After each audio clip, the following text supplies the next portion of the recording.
नशा एक लानत है, एक बिद्दत है, समाज में एक नासूर है और इस नासूर का ख़ात्मा करने के लिए अनंतनाग पुलिस तक है। और हमारे साथ senior superintendent of police Amod Ashok Nagpur ji हैं, जो हाल ही में इन्होंने ज्वाइन किया है, लेकिन इनने आते ही जो नशा तस्कर हैं उनके ख़िलाफ़ कार्रवाई शुरू की। और अगर हम नशा मुक्त भारत अभियान के कैंपेन की बात करें तो सिर्फ अप्रैल के महीने में तकरीबन 65 एफआईआर और कई लोगों को सलाखों के पीछे धकेलने का काम पुलिस ने शुरू किया है।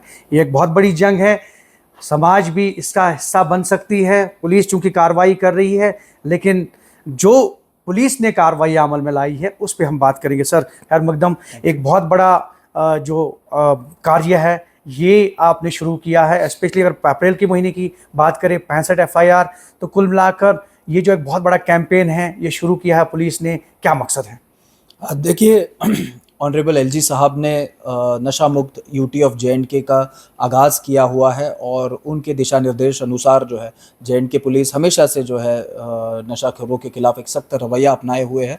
उन्होंने अपनी कार्रवाई को भी तेज़ किया है। अगर हम अनंतनाग की बात करें तो अप्रैल के महीने में ही हमने लगभग 65 एफआईआर्स रजिस्टर किए हैं नशाखोरों के खिलाफ और बहुत बड़ी मात्रा में जो है हमने नशे की खेप जो है रिकवर की है।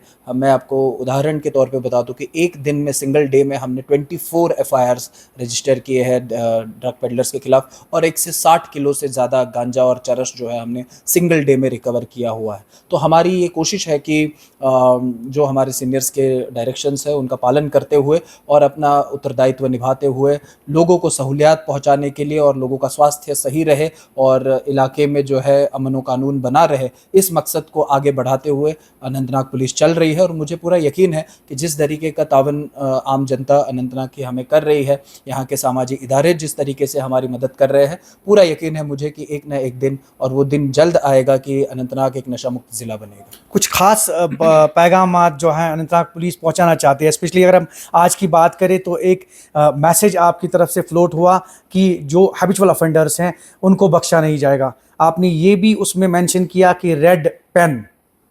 देखिए, हम समझते हैं कि जो ड्रग पेडलर्स है और ड्रग्स से वाबस्ता जो भी क्रिमिनल्स है वो ना सिर्फ सोशल एविल है, लेकिन साथ के साथ जो है सिक्योरिटी ऑफ स्टेट को और नेशनल सिक्योरिटी के लिए भी एक खतरा पैदा करते हैं, क्योंकि इनके डायरेक्ट लिंकेजेस इनडायरेक्ट लिंकेजेस जो है टेरर हैंडलर्स के साथ होते हैं। और हम नहीं चाहते कि ऐसे लोगों को किसी भी तरीके से जो है हमारी व्यवस्था का फ़ायदा उठाने का मौका मिले। इसीलिए हमने जो है अपने सबऑर्डिनेट यूनिट्स को कल से ये डायरेक्शंस पास की हुई है कि कोई भी व्यक्ति जो ड्रग रिलेटेड ऑफेंसेस के साथ डायरेक्टली या इनडायरेक्टली कनेक्टेड पाया जाए, उसके रिकॉर्ड्स को रेड इंक में नोट किया जाए और उनको सिक्योरिटी क्लियरेंस डिनाई की जाए, सो दैट उनको कोई भी वेरिफिकेशन, पासपोर्ट या job verification, government employment, contractor card, ऐसी कोई भी वेरिफिकेशन उनको ना मिले और सख्त से सख्त कार्रवाई उन पे हो।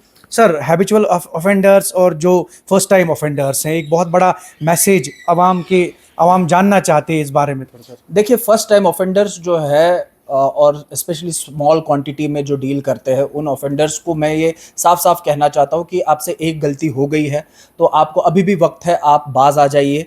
हम आपकी एक गलती जो है वो ऊपर वाला भी माफ़ करता है, तो आपकी तरफ हम एक जो है अलग नज़रिए से देखते हैं। आपको अगर हमारी किसी तरीके से ज़रूरत है, आप चाहते हैं कि हम आपको रिफॉर्म होने में हेल्प करें, तो वी विल डू इट। हमारे ड्रग डिएडिक्शन सेंटर्स है, उसकी भी हम जो है उपयोग में ला सकते हैं। लेकिन जो हैबिचुअल ऑफेंडर्स है, जो कभी बाज नहीं आते, ऐसे लोगों को हम नहीं बख्शेंगे। हमने ऑलरेडी जो है उनकी फहरिस्त बनाई हुई है और उन पर आए दिन हम कार्रवाई कर रहे हैं। पिछले हफ्ते से लेकर अब तक जो है हमने 40 ऐसे हैबिचुअल ऑफेंडर्स के घरों में नार्को कैसोस किए हुए हैं और उनकी प्रॉपर्टी की एस्टिमेशंस हम कर रहे हैं। उनकी प्रॉपर्टीज जब्त होंगी। ऐसे हैबिचुअल ऑफेंडर्स को पिट एनडीपीएस के सख्त प्रावधानों के तहत जो है जेरबंद भी किया जाएगा और जितनी भी सख्त कानून का उपयोग करते हुए जितनी भी सख्ती हम कर सकते हैं वो हम करेंगे, ताकि ऐसे नासूर हमारे नस्लों को, हमारे बच्चों को और ख़राब ना कर सके। At last one word for the people of Anantnag, specially चूँकि ताउन भी दिया है, आपने खुद भी कहा कि यहाँ के उलमा, यहाँ के आम लोग, सिविल सोसाइटीज़ मिलजुल के इस बिद्दत का जो है उसको खात्मा अमल में लाना है। देखिए, मैं पहले तो अनंतनाग के लोगों का शुक्रिया अदा करता हूं कि उन्होंने हमारे जो अप्रोच था उसको बहुत अच्छा प्रतिसाद दिया है। अब तक 340 से ज़्यादा कॉल्स हमारे मोबाइल फ़ोन्स जो नंबर्स हमने शेयर किए थे उन पे रिसीव हुई है और वो सिर्फ़ और सिर्फ नार्को रिलेटेड इंटेलिजेंस के कॉल्स रहे हैं। तो मैं शुक्रिया अदा करता हूँ तमाम लोगों का और अनंतनाग के लोगों को यही कहना चाहूँगा आपके वसाइल से कि अनंतनाग पुलिस आपकी अपनी पुलिस है